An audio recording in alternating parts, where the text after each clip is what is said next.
any of you have read these books about the meanings of the stars, you know they're full of things like you're going to lose your eyesight and be blind, you're going to have your head cut off, you're going to be hanged, you're going to disgrace, dishonorment, or whatever. They're just full of negatives. And of course these traditions were accumulated in a period when life was like that, when a lot of people did go blind and they didn't have doctors who knew what to do about it. They didn't have eyeglasses. When a lot of people did get their heads cut off or starved to death or were carried off to slavery or whatever. So they have reflected the negative, critical, crisis kind of life conditions in these associations. So what I suggest is not really accepting any of these, but looking for a way to associate the star with the basic 12-letter alphabet in terms of a principle that can be good or bad, depending on how we're handling it. And Noonan has offered us a way to do this, which may turn out to be really interesting, really valuable. We won't know till we test it a lot more.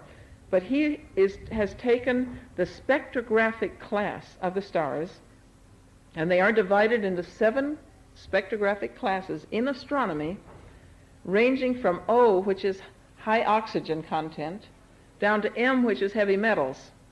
So there's 7 categories, and what does that word 7 ring bells for? Sun, moon, and 5 traditional planets. There's our 7. So he has associated the sun and the moon and the 5 traditional planets that were known to the ancients before telescopes with these 7 spectrographic classes, depending on whether they're high in oxygen down to high in metals. And he says the oxygen high stars are associated with the moon, and the heavy metal ones with Saturn. And Mars is the next heaviest metal. The sun comes in the middle. Let's see, after moon, he puts Jupiter and then Venus, and then Mercury's in the middle, and then the sun and Mars and Saturn. That's the way it goes. And it is true that the ancient world often classed the sun as a malefic, and the Hindus still do. The Hindus consider the sun and Mars and Saturn and both nodes as malefics. So they have 5 malefics and only 2 benefics, Venus and Jupiter. You see, life is harder in India. We read into life what we experience, our own conception, and what we experience. At any rate, what Noonan says is that the ancient traditional associations of the stars with certain planets, which you will find when you read the books, they may say this star is a Jupiter star, or this is a Jupiter-Saturn star, or it's a Mars star, or it's a Mars-Mercury star, or whatever.